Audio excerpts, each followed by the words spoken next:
Assalamualaikum warahmatullahi wabarakatuh. Alhamdulillahirobbilalamin. Ibu-ibu semuanya, kita panjatkan puji syukur atas kehadiran Allah Subhanahu wa Ta'ala yang dimana sampai detik ini kita masih diberi kesehatan ya. Tentunya sehat semuanya, Bunda. Iya. Alhamdulillah ya, sampai di sini itu pasti ya sehat ya. Sakit mesti bobot di rumah. Atas semua limpahan dari Allah kita ucapkan, kita ikrarkan dengan ucapan alhamdulillahirobbilalamin. Yang kedua kalinya terima kasih yang sebesar-besarnya kepada Bunda semuanya yang sudah kesal meluangkan waktunya untuk memenuhi undangan saya hari ini. Semoga dari kerawan panjenengan nantinya mendapatkan apa yang mungkin ilmu atau kita hari ini berbagi ilmu ya, dan semoga juga menjadi kebaikan untuk panjenengan semuanya. Ibu-ibu, untuk hari ini kita nanti sharing bersama ya tentang budaya positif. Nah, tentunya ini juga tidak asing bagi panjenengan ya. Sudah pernah dengarkan Bapak Ibu? Oh, Bapak enggak. Sudah pernah dengar Ibu-ibu? Sampun budaya positif ya. Kalau pernah positif tentunya gitu. Nah, ini nanti positif apa ya? Nah, ini masih dalam tanda tanya besar gitu. Kita mulai saja. Nah, ini saya sangat tertarik dengan sebuah pernyataan dari sahabatnya Nabi Ali bin Abi Thalib yang menyatakan bahwa ilmu itu lebih baik dari kekayaan, karena kekayaan itu harus dijaga, sedangkan ilmu itu menjaga kamu. Nah, dari pernyataan yang pendek ini tapi mengandung sangat luas sekali, yang besar ya. Apakah itu? Nah, ilmu, kalau kita itu punya ilmu, otomatis kita pasti tahu, oh ilmu kan dalam artian juga normal-normal ya. Jadi kita mau melangkah apapun pasti kita juga, karena kita sudah berilmu ya tentunya, mungkin punya ilmu adabnya, mungkin sahabat santun kayak gitu. Ketika kita akan melanggar pasti oh salah, itu suatu tingkah laku yang tidak boleh dilakukan. Nah, itu bisa mengerim kita nih kalau kita punya ilmunya. Tapi biasanya kalau orang yang sak penai dhewe, sak pola dhewe itu kemungkinan dia ilmunya mungkin karena adabnya di sopan santunnya tidak ada, berarti dia kurang ilmu dalam sopan santunnya, seperti itu nih. Nah, kalau kekayaan itu apa? Kekayaan itu malah kita yang menjaganya nih. Gimana kekayaan itu biar hilang, ngantek ngumpet-ngumpet ke duitnya yang kisar kasur misalnya nih, ngantek dina hilang duitnya dipendem. Itu semua itu ya biar duitnya hilang, apa dititipin yang bank. Yang orang dan hilang dan habis dia caranya diberusaha. Nah, itu malah kalau kekayaan kan itu deh. Jadi bisa kekayaan harus dijaga, tapi kalau ilmu itu malah yang menjaga kita dari hal-hal yang mungkin kalau kita pengen tahu sopan santun atau adab-adabnya orang yang beragama, tentunya kita juga harus belajar dari agama. Nah, nantinya yang akan menuntun kita seperti itu nih. Oh, ini perkenalan buatan gini, soalnya buatan asing gini. Ini disiplin positif dan nilai-nilai kebajikan universal. Nah, perubahan paradigma. Ini ada sebuah ilustrasi cerita aja nih, bahwa ada A dan B. Nah, A dan B itu ibarat Anda dan teman Anda. Sebelah secari kertas kecil, tuliskan benda atau sesuatu yang sangat berharga untuk Anda. Letakkan di salah satu tangan Anda dan genggam benda atau sesuatu tersebut dengan segala daya. Buatlah seperti kepala. Nah, panjenengan tadi sudah menulis itu pasti rahasia deh, yang mungkin harapan panjenengan atau mungkin cita-cita panjenengan atau hal yang memang harus tidak pengen orang lain diketahui ya. Jadi jangan duduk seperti ini ya. Nah, teman Anda akan mencoba dengan sekuat tenaga dengan berbagai cara untuk meminta Anda memberikan benda tersebut. Jadi kocoknya jenengan itu nanti berusaha ya, nanti tangannya digojeki, dilari, tapi jenengan ya agar itu tidak, mungkin itu rahasia mungkin bagi jenengan nggih, agar tidak bisa dilihat dengan teman Anda, gimana ini? Mesti tetap mempertahankan nggih. Nah, itu nggih. Jadi walaupun teman Anda mengancam nggih, dia cuma buka orang misalnya kayak cacilnya biasanya kan kayak saling kaki gemesir pengen apa nih delok sing ngopo koncone duwe itu nek ora ya apa diancam pas orang buka konco lho gitu nggih. Tentunya itu dengan berupaya yang sedemikian mungkin bisa mengancam, menghardik. Nah, tapi panjenengan tetap mempertahankan itu. Nah, apa yang kaitannya, apa yang terjadi? Nah, perubahan paradigma stimulus respon atau teori kontrol atau teori pilihan. Nah, siapa sesungguhnya yang memiliki kontrol itu?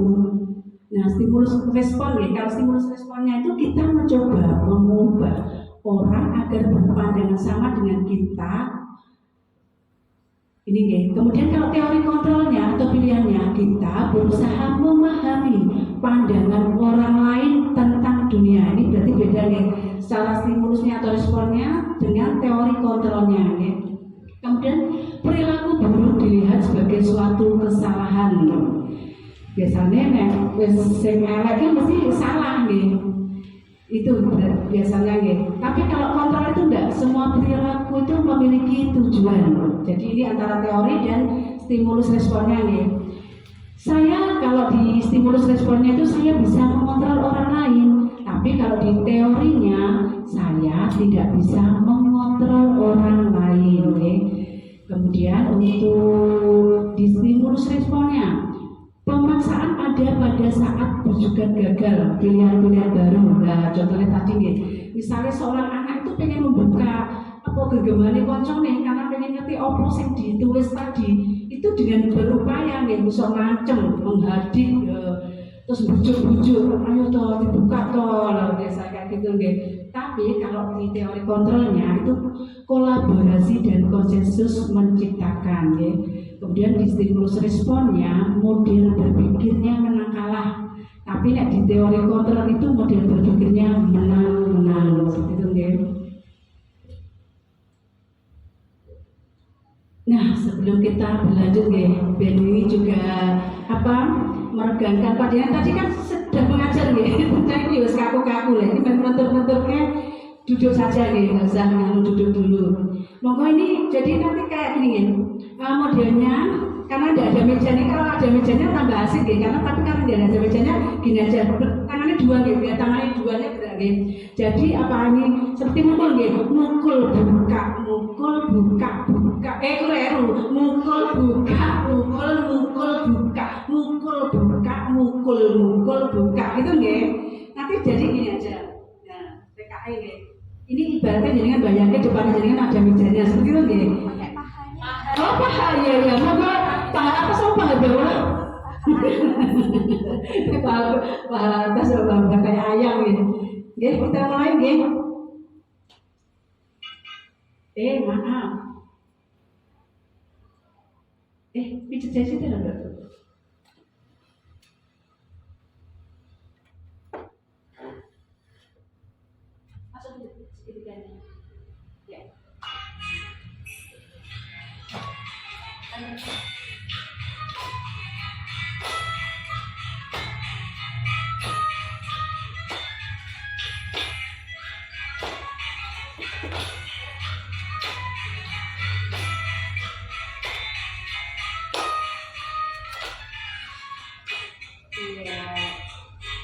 Sekali lagi dong, nanggung.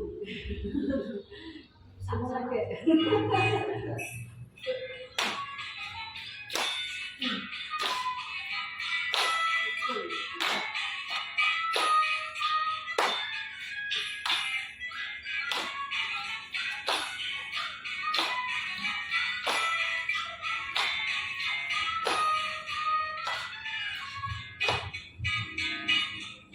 Iya, itu ya cukup untuk melemaskan otot-otot tangan kita ini.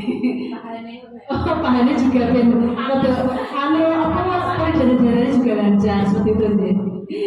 Nah ini mana di disiplin. Makna disiplin itu apa? Makna disiplin itu belajar kontrol diri dengan menggali potensi kita agar tercapai apa? Tujuan yang mulia, yaitu sesuatu menjadi seseorang yang kita inginkan itu berdasarkan nilai-nilai yang kita hargai. Nah, nilai-nilai yang kita hargai itu lebih pasnya ke nilai-nilai universal, ya, kebajikan universal. Nanti kita akan pelajari bersama juga. Nah, ini ada 5 kebutuhan dasar manusia. Berarti ini dasarnya kayak pokok, ya, kebutuhan dasar manusia. Satu apa itu? Iya, bertahan hidup. Nah, bagaimana usaha atau upaya manusia itu untuk bertahan hidup seperti apa, Bu? Ya, tentunya nggih pangan itu mesti nggih. Nah, itu juga termasuk bisa bertahan hidup. Terus kira-kira apa lagi nggih? Selain itu, kebutuhan pokok saja nggih.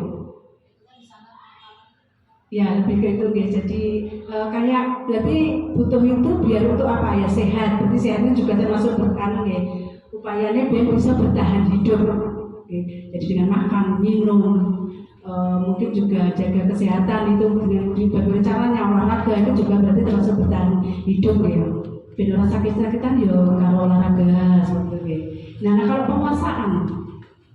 penguasaan itu lebih ke itu nih, penguasaan jadi agar kita itu bisa apa intinya di lingkungan. Oh, kira-kira kita itu jadi dipandang seperti itu. Kita kan juga butuh itu ya manusia ya. Ya biar caranya neng kampung dipandang. Oh, kok ternyata Bu Abi neng kampung yo apa jenenge aktif ada dek Pak RT yo, dadi RT kita dibahasi. Nah, itu juga mengandung ya. Terus kita sebagai mungkin seseorang ya pengen di lingkungan kita saja ya, di lingkungan dengan dunia kita nggak mengajar ini. Oh, kok kira-kira kita ya bisa melebihi orang lain, berarti kita juga harus apa berupaya apa belajar, menambah referensi ilmu agar apa kita tidak ketertinggalan seperti itu ya. Jadi kita berupaya itu. Kemudian kasih sayang dan rasa diterima. Nah, ini kira-kira juga kemudian betul nih kasih sayang itu betul nih. Nek orang duwe orang di apa nggak punya kasih sayang kayaknya hamba deh. Kayak apa itu? Seperti ungkapan cinta tanpa hidup tanpa cinta hamba rasanya itu ya. Nah, itu juga. Jadi kita sebagai anak itu juga perlu kasih sayang dari mana? Orang tua. Kalau kita sebagai istri berarti perlu kasih sayang dari siapa? Suami. Kita di keluarga butuh kasih sayang dengan anggota keluarga kita. Kalau kita di masyarakat berarti juga perlu kasih sayang dengan dari orang-orang yang ada di sekitar kita masyarakat. Dan dengan apa ya kita bujuki lah, rapat RT ya angkat, apa bujuki kerja bakti, kemudian rewang-rewang, lagi apalagi yang Bu RT, Bu RW, Bu Bayan, ini di sini biasanya bu guru itu mesti nyambi ya, orang siji jadi bu guru ya. Mesti kalau alhamdulillah ya, itu suatu apa plusnya seorang guru ya, pasti di kampungnya itu banyak digunakan ya. Rakyatan dari Bu RT, Bu RW, mesti ya nek among tamu mesti didhisike. Ora dhisik izin ya. Lewat dhisik izin. Niku kula kali. Dan rasa diterima itu yaitu tadi misalnya kita di dalam pertemanan ya, agar kita diterima dengan teman-teman ya kita ya bagaimana sikap kita, upaya kita yo berarti kita biasa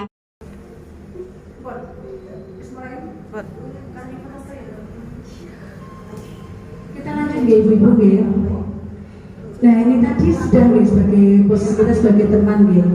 Terus posisi kita sebagai pemantau. Nah, ini maksudnya apa ya kok guru jadi pemantau? Semisal kalau anak-anak mengerjakan, tinggal kita memutar misalnya apa nih? Jadi istilahnya kayak apa nih?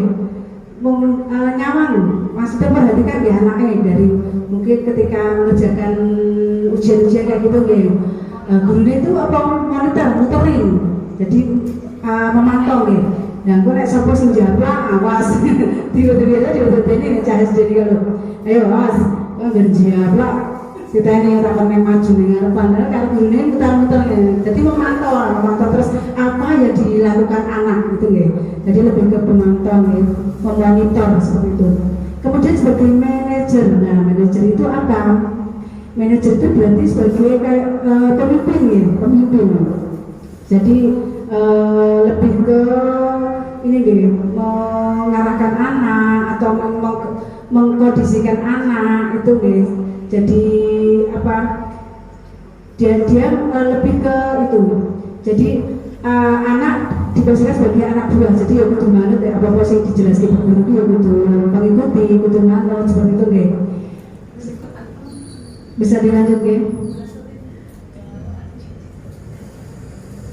Nilai-nilai kebajikan universal. Nah, ini nilai-nilai kebajikan universal adalah sifat-sifat positif manusia yang merupakan tujuan mulia yang ingin dicapai setiap individu. Nilai-nilai tersebut bersifat universal dan lintas bahasa, suku, bangsa, agama maupun latar belakang. Setiap perilaku atau perbuatan memiliki suatu tujuan. Nah, ini menurut Dr. William Glasser pada teori kontrol tahun 1984 dengan mengaitkan nilai-nilai kebajikan yang diyakini seseorang maka motivasi intrinsiknya akan terbangun sehingga menggerakkan motivasi dari dalam untuk dapat mencapai tujuan mulia yang diinginkan. Nah, ini tujuannya nilai-nilai kebajikan itu untuk mencapai tujuan yang mulia. Kemudian nilai-nilai kebajikan yang ingin dicapai oleh setiap anak Indonesia kita dengan apa? Dengan apa belum? Sekarang digerakkan dengan apa? Ya, profil pelajar Pancasila. Isinya apa? Profil pelajar Pancasila itu? Ya.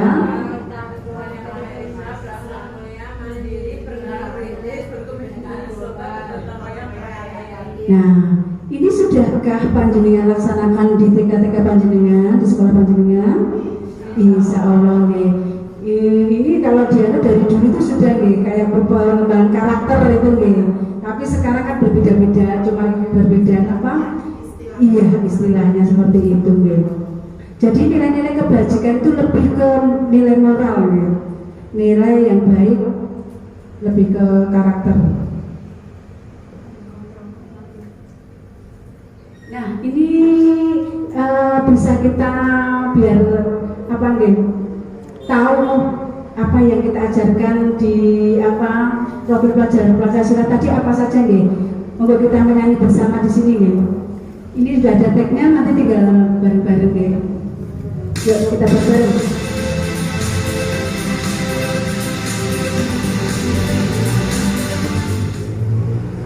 Bisa berdiri atau duduk monggo? Duduk.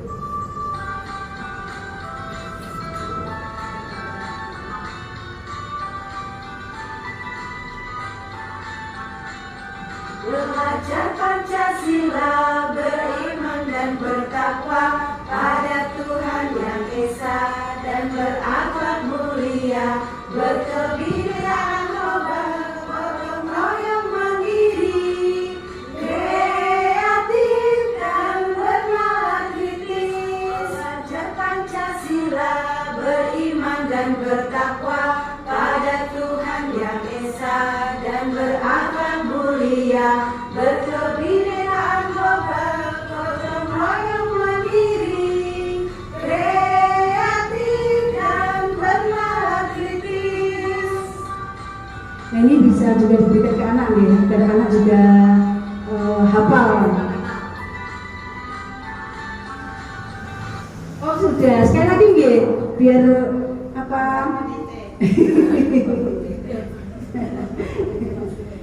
Ya.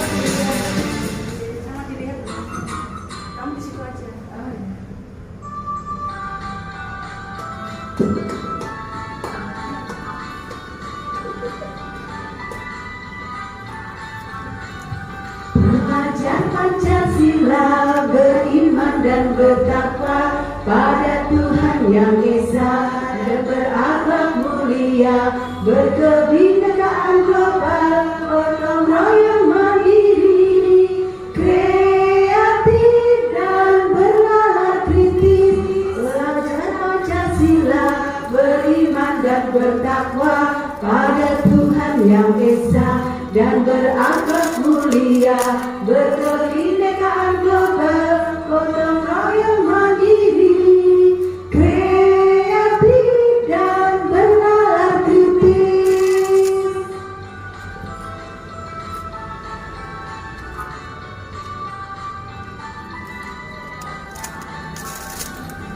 Iya, oke. Nah ini teori motivasi perilaku manusia, ya. Bahwa sesuatu itu motivasi itu juga selain datangnya dari diri, itu tetap juga ada apa? Eksternal, ya. Jadi dari luar yang pengaruh. Untuk menghindari ini motivasi eksternal, ya. Untuk menghindari ketidaknyamanan atau hukuman. Terus apa yang akan terjadi apabila saya tidak melakukannya. Jadi biasanya kita melakukan sesuatu, misalnya ke sekolah deh, aku peraturannya kadang kan sekolah ada peraturan harus pakai sabun. Nah ini misalnya rata menjadi tapi karena ada itu aturan, takut dengan nanti kalau dimarahi gurunya, jadi itu ada motivasi eksternal, dia memakai sabun itu karena apa? Takut dimarahi, jadi lebih ke eksternalnya. Kemudian motivasi eksternalnya untuk mendapatkan imbalan dari orang lain atau institusi. Nah, apa yang akan saya dapatkan apabila saya melakukannya? Ini lebih ke ini, nggih. Jadi kita melakukan sesuatu itu karena untuk aku, benito apa bonus lah. Aku tak teko iso, nah Mbak Ana nggih teko iso aku ben aku ditambahi bewarni, tambahi apa? Tambahi cium, misalnya itu nggih, tambah gawean malah. Jadi seperti itu juga eksternal, dia melakukan karena itu tadi iming-iming imbalan seperti itu. Tapi kalau motivasi internal itu biasanya dari diri, jadi tujuan yang memang ini harapannya kita mempelajari budaya positif ini, tujuan disiplin positifnya yaitu untuk menghargai diri sendiri. Saya akan menjadi orang yang seperti apabila saya melakukannya. Itu timbulnya dari diri, jadi kesadaran tanpa tadi misalnya Mbak Ana tadi karena dia juga orangnya rajin, seseorang Mbak karena orangnya rajin, jadi tidak mikirkan aku yang penting aku kan sebagai guru harus jadi contoh teman-temanku, juga Nastuti misalnya juga.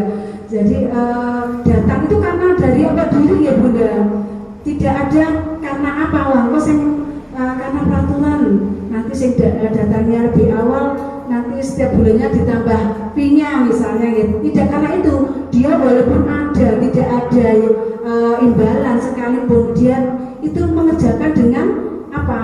Dengan semangatnya diri sendiri. Nah itu namanya motivasi internal, ya. Merdeka menurut Ki Hajar Dewantara itu bahwa kalau merdeka itu tidak hanya terlepas dari perintah, ya, akan tetapi juga cakap membuat pemerintah diri sendiri. Nah ini dari pemikiran atau konsepsinya Ki Hajar Dewantara, ya, bahwa membangun konsepsi bahwa jangan kita melakukan sesuatu yang istilah yang baik, perubahan itu jangan karena ini tadi hanya karena faktor eksternalnya saja, karena takut aturan atau karena ada imbalan atau penghargaan, itu jangan, tapi lebih kita bisa memerintah diri kita sendiri dengan apa? Motivasi diri. Dihukum oleh penghargaan, bahwa penghargaan berlaku sama dengan hukuman dalam arti meminta atau membujuk seseorang melakukan sesuatu untuk memenuhi suatu tujuan tertentu dari orang yang meminta atau membujuk. Dorongannya eksternal dan ada faktor ketergantungan. Beberapa dampak dari pemberian penghargaan itu ada pengaruh jangka panjang maupun jangka pendek. Jadi ini kira-kira kalau panjenengan itu memberikan penghargaan ke anak ketika dapat menyelesaikan sesuatu atau yang ini dengan ayo nanti siapa yang bisa tak kasih tak kasih hadiah berguru bintang 5, ayo itu bagus apa tidak Bu? Kalau menurut Anda? Gimana? Bagus, Mbak Ana. Oke, Mbak Ana bisa menjadi ini karena ini bagusnya banyak 4 dibanding 1. Saya lebih ke 1 dulu. Kenapa Mbak Ana alasannya kalau tidak? Iya, karena anak hanya akan menginginkan hidupnya itu. Jadi tidak terbentuk motivasi dalam dirinya untuk melewati proses dan pengalaman belajar. Ya, itu nggih. Jadi ini lebih ke itu nggih. Lebih ke pengaruh jangka panjangnya nggih. Kalau anak sering apalagi sejak dini nggih saya jadi kadang kita ini nggih. Gimana nggih? Padahal kalau anak takutnya ini kalau jangka pendeknya belum ketahuan nggih. Misalnya cah TK mesti kan garap ayo Dek, nanti kalau nggak mengerjakan tidak dapat duitan dari bu guru loh. Biasanya sering gitu nggih. Tapi itu nanti kalau terbentuk dari sejak dini terus menerus dibawa sampai dewasa itu pengaruh jangka panjangnya fatal loh nggih. Jadi dianya itu nanti akan terbiasa kalau mengerjakan itu harus dengan iming-iming seperti itu nggih. Jadi apa yang dikatakan Bunda Ana tadi betul nggih, bahwa kenapa tidak, yaitu tadi karena ada pengaruh jangka panjangnya. Kalau jangka pendek belum kelihatan nggih. Anak-anak karena suka dengan kalau diberi penghargaan nggih, dengan berupa apa mungkin bukan cuma benda nggih, tapi bisa tepuk tangan atau ucapan nggih. Wah hebat. Nah itu nggih. Tapi ini kalau pengaruh pendeknya belum kelihatan, tapi nanti ketika anak itu tidak bisa merubah, dia tidak bisa belajar berproses. Kan ada anak itu macam-macam ya. Ada yang bisa dia itu adaptasi dengan ketika berproses dewasa. Ada juga tetap itu nih. Aku nek ora tak kasih aja itu terus itu yang selalu diingatkannya sampai dewasa. Nah itu yang ada pengaruhnya jangka panjang seperti itu nih. Nah ini apa lagi? Ya apa ya hari ini agar kita semangat terus nih. SBK ini jadi harus berdiri nih, apa berdiri pun kita gerak-gerakan tangan kaki ya, dan bisa divideokan.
udah tiduran.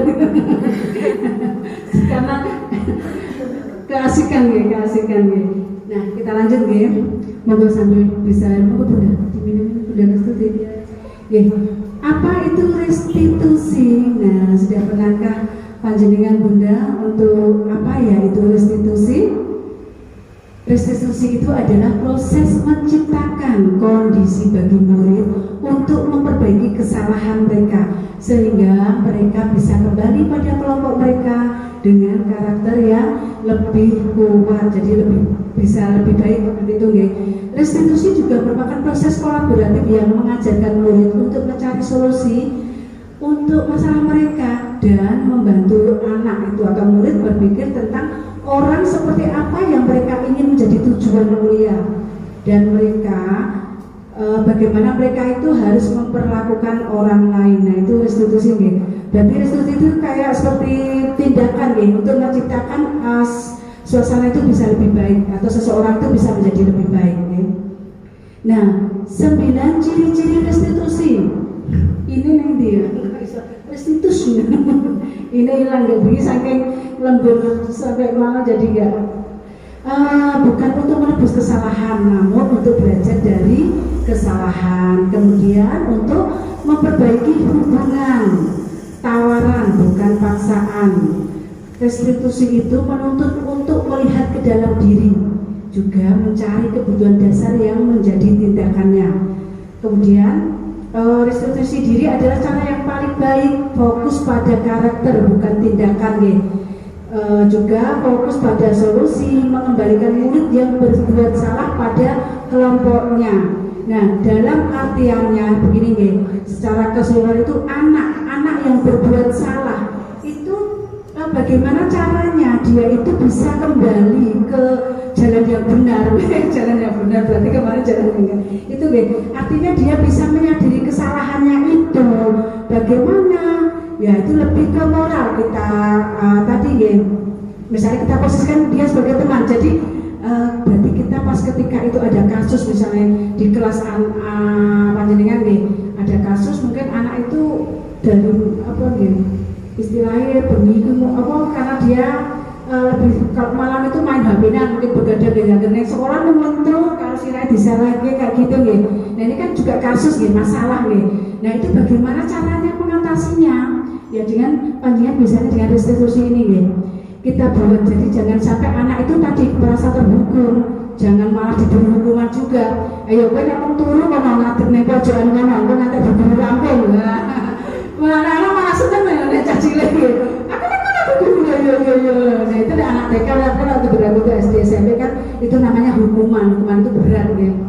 Jadi gitu lebih ke kita sebagai memposisikan seperti tadi ya, jadi sebagai teman nih, sebagai teman bisa baiknya sebagai apa lagi ya tadi sebagai apa kalau jenengan misal punya apa kasus seperti itu tadi lebih memposisikan diri sebagai apa teman ya, di kelas pun juga temannya kita duduk diajak ngobrol anak itu kowe kok kantuan terus sih ngobrol gitu nih kalau nggak main HP terus kok dinasihati ya. Terus nanti kalau tidak mungkin satu hari kok nggak yang jenengan berarti lebih ke mana cari solusinya. Oh berarti aku harus juga ngatur ke orang tuanya ya caranya neng omah juga orang tuanya bisa lebih memperhatikan. Nah seperti itu loh. Jadi langsung jangan wah gue salah, gue harus dukung itu jangan gitu. Tapi lebih kita mengarah ke restitusi yaitu mencari jalan atau mencari solusi dengan yang tadi ya hukuman seperti itu ya ancaman gitu. Kemudian mengapa tidak peraturan saja, mengapa harus keyakinan kelas? Nah ini kira-kira apa hubungannya ya? Kok antara nah ini tadi kan juga termasuk disiplin positif ya.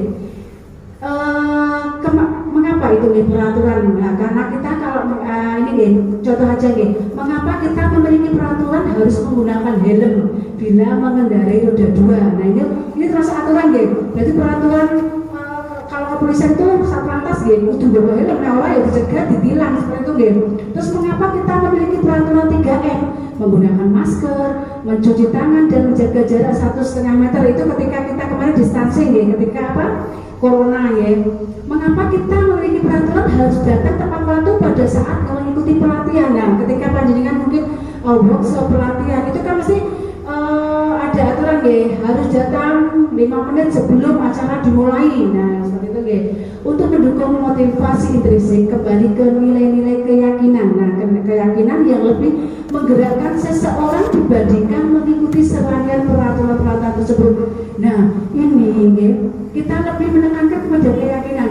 Kalau semuanya mempunyai keyakinan ya, nek aduh kuwi ora rasa dadak lebih peraturan, tapi meyakinkan diri luwih apik iki yo nek jenenge kita sebagai warga negara yang baik ya kudu negeri bawa SIM, bawa helm. Wes mbok anak polisi, anak cegatan, anak orang itu tetap kita usahakan tertib itu ya. Jadi itu kita motivasi dari mana? Diri ya. Nek wis dia kesadaran diri iki mbok kuwi kok musime cegatan, musime biasanya kan agar anak-anak udah dapat misalnya ada wacana gitu. Kalau ada apa tuh? Kayak apa cegatan-cegatan namanya apa pun biasanya kan diinformasikan gitu, tanggal segini sampai segini ada gitu, operasi tilang kan itu baru terus dia tertib bawa helm sime ya, nek sime mati ya digolek memperpanjang seperti itu gitu. Tapi semuanya itu tidak akan terjadi gitu, ketika kalau kita semuanya sudah mempunyai keyakinan.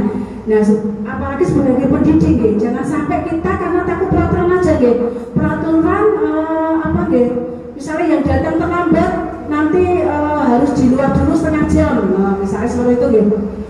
Terus jadi kita kok aku kok apa jenenge neng coba di sini. Nah, jangan itu gitu. Tapi tetap kita itu semuanya didatangkan dari diri kita sendiri. Oh, aku harus datang tertib karena aku juga pengen jadi teladan untuk anak-anak murid kita, juga jadi teladan untuk teman-teman kita seperti itu ya. Jadi tanpa embel-embel ya. Jadi istilah itu apa yang kita lakukan itu murni dari diri, itu yang lebih ditekankan. Kenapa harus keyakinan kelas? Karena kalau itu sudah muncul semuanya, insya Allah kalau semuanya loh punya keyakinan ini, insya Allah dunia ini damai nih. Punya keyakinan soalnya, oh itu kira-kira melanggar ya dilakukan.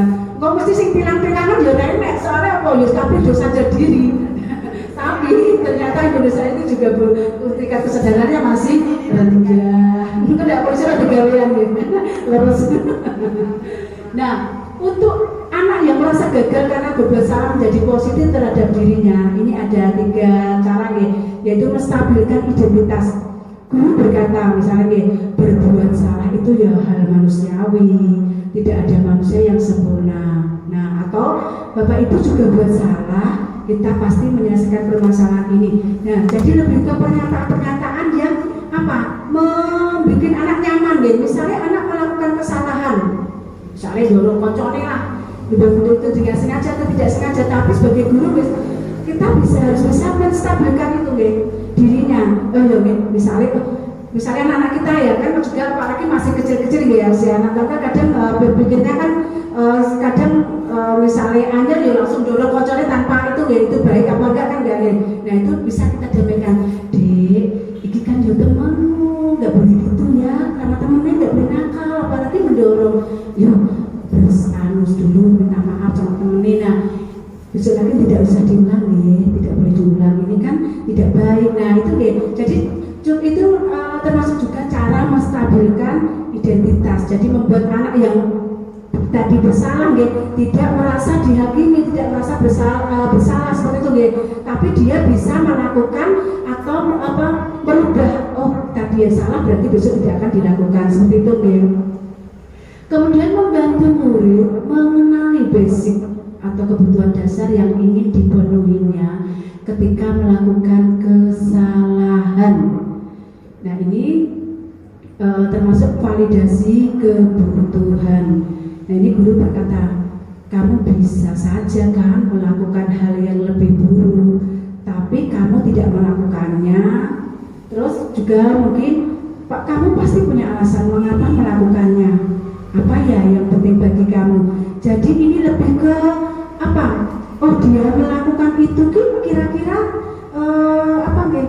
Kira-kira itu alasannya apa? Jadi kita juga harus tahu itu nih, jangan mendoktrin mungkin loh nek ngono kuwi dadi langsung saja apa nggih? Oh, nek salah ya salah, tapi Kalau ini lebih ke oh ya dicari kenapa dia melakukan itu. Oh kenapa kamu tadi dorong temanmu? Nah itu dia nakal tadi Bu, saya didorong dulu. Berarti alasannya dia ingin membalas, tapi salah itunya karena masih kecil mungkin jadi tanpa perhitungan seperti itu. Jadi harus ketika anak melakukan kesalahan itu jangan langsung didorong kamu salah, kamu harus dihukum kayak gitu enggak gitu. Tapi bisa kita tahu dulu apa penyebabnya, apa alasannya seperti itu gitu. Nah ini anak melihat kesalahannya dihubungkan dengan norma atau nilai-nilai yang mendasari manusia berinteraksi dengan orang lain. Nah ini menanyakan keyakinan dulu. Contohnya apa nilai yang kita percaya ya di kelas ini agar kelas ini bisa menjadi baik, misalnya gitu. Atau nilai-nilai universal apa yang telah kita sepakati, atau kelas yang ideal itu seperti apa sih? Nah, ini lebih ke itu gitu. Jadi menanyakan keyakinan. Nah, misalnya kita di dalam kelas gitu. Dari di awal itu baiknya juga kita gunanya memberikan kesepakatan kelas itu biar anak juga bisa membuat peraturan sendiri dan dia bertanggung jawab atas apa yang dibuatnya seperti itu ya. Jadi baiknya itu juga lebih baik ya.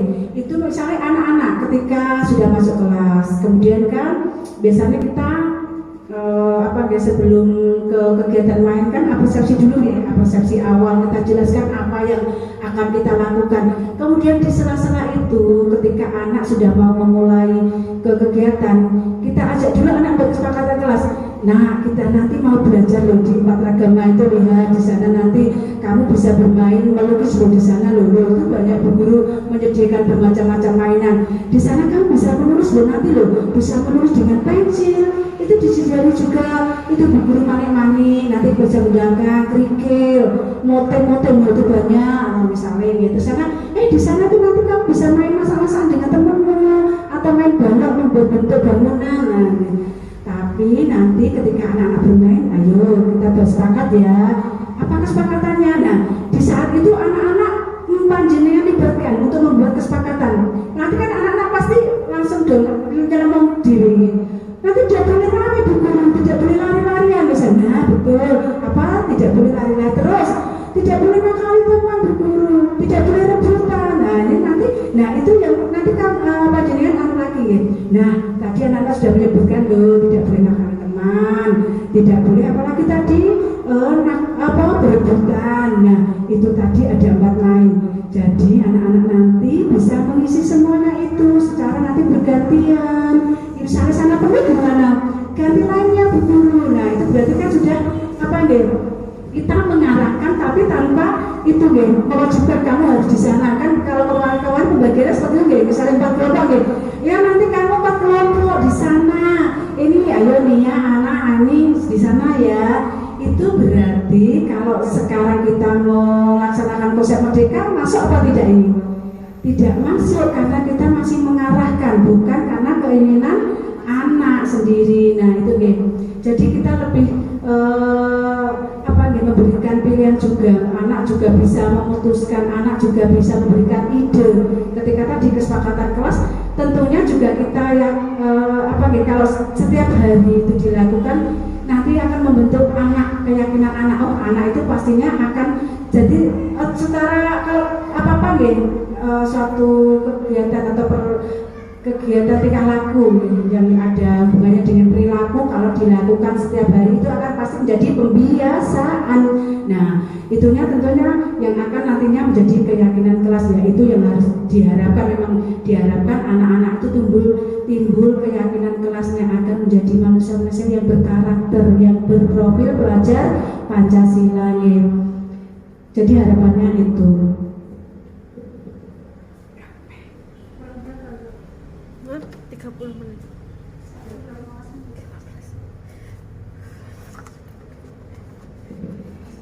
Nah, kiranya tadi untuk budaya positif sudah kita sharekan bersama, pelajari bersama. Ini insya Allah cuma ini contoh-contoh aja pembiasaan di sekolah nggih, Bapak Ibu guru tentunya juga sudah melakukannya nggih. Itu harapannya apa ya tadi, untuk memunculkan keyakinan pada diri anak bahwa apa yang harus baiknya dilakukan setiap hari tapi timbul dari diri sendiri, tanpa ancaman, tanpa apa nggih, takut dengan gurunya, tapi dia sudah bisa melaksanakannya dengan sendirinya. Lalu kemudian bersalaman dengan guru.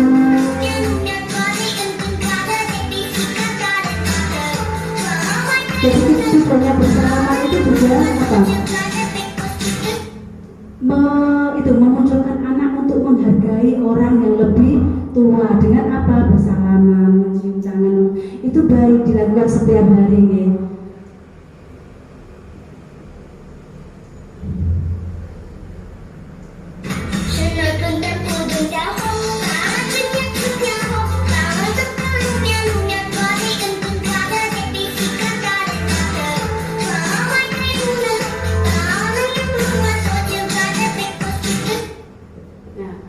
Ini apa tujuan dari pembiasaan menaruh tas sepatu di tempatnya? Itu tujuannya juga itu memunculkan keyakinan anak untuk disiplin, bertanggung jawab atas barangnya sendiri, dengan yaitu meletakkan barangnya di tempatnya ya, di rak seperti itu ya. Jadi apapun itu kalau dilakukan dengan pembiasaan nanti akan memunculkan harapannya, memunculkan keyakinan pada diri anak sendiri.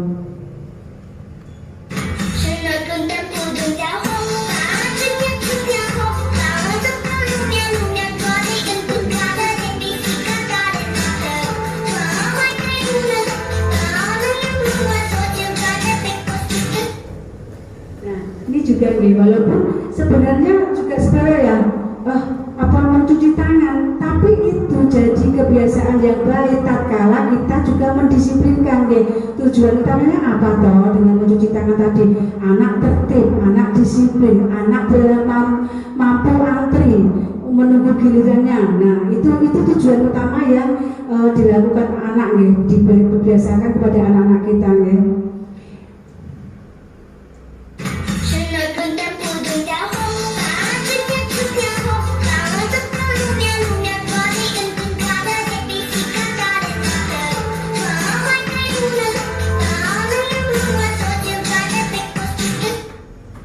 Ini juga nih pembiasaan berdoa. Tujuannya apa? Tujuannya agar anak itu juga bisa melakukan sebagai ucapan syukur kita harus berdoa.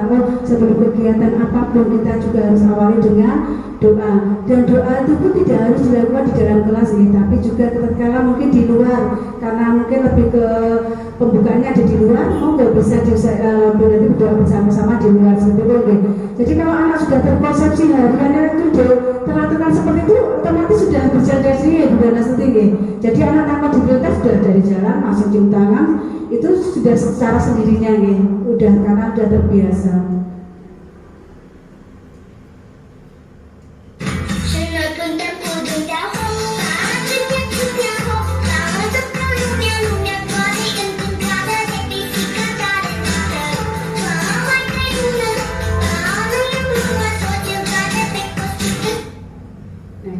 Pembiasaan olahraga juga apa tujuannya? Jadi kadang anak kalau tidak dibiasakan olahraga mesti ya malas sih, kayak kita lah. Kita ini nek wis olahraga niki mungkin aku sido ning pasar wis ngos-ngosan nggih, karena tidak terbiasa dengan olahraga. Kita pahamkan ke anak tujuannya anak berolahraga itu biar apa tadi? Biar sehat guru, biar kuat. Nah, itu ditanamkan biar anak besok sampai dewasanya dia juga salah rutinitas itu senang dengan olahraga, karena apa ya tadi tujuannya biar sehat. Jadi menimbulkan keyakinan diri, tidak karena paksaan ya. Aku olahraga pun orang main olahraga udah dimarahin bunda tutik seperti itu ya, bukan ya, tapi karena aku ya biar sehat. Jadi muncul itu nih tujuan utamanya itu ya. Nah, alhamdulillah ya, sudah selesai untuk presentasi hari ini ya Bapak ya. Nah, dari apa yang kita pelajari hari ini, tentunya harapannya nanti bisa ada yang mungkin berguna bagi panjenengan, mungkin bisa diimplementasikan di lembaganya masing-masing ya. Kemudian ini untuk hari ini kita kan sudah panjenengan semuanya mengikuti ya. Kira-kira kita juga perlu refleksi. Nah ini kiranya apa perasaannya Bunda Asri ya, ketika sudah mengikuti hari ini, apa perasaan panjenengan? Terima kasih sekali atas waktunya. Setelah saya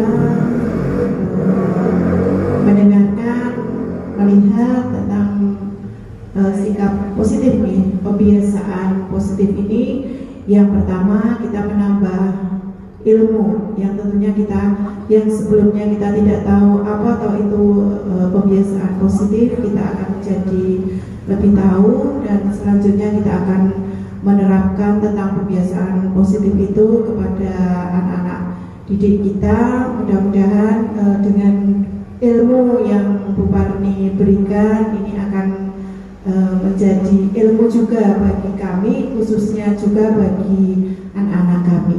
Terima kasih. Terima kasih. Tadi sudah diungkapkan ya untuk hari ini setelah semuanya mengikuti itu. Kemudian perasaannya, Bunda Tri, bagaimana perasaannya mengikuti hari ini?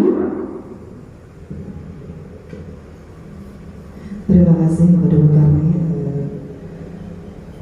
Tentunya kegiatan pada hari ini saya terima kasih kepada para telah diundang untuk mengikuti ataupun mendengarkan kegiatan dari Bu Parni.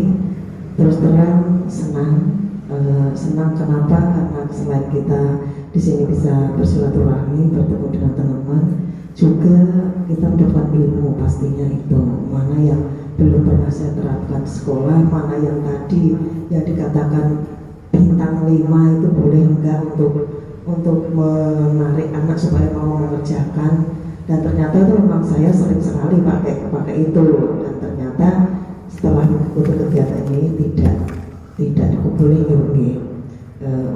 untuk hal itu. Mudah-mudahan saya bisa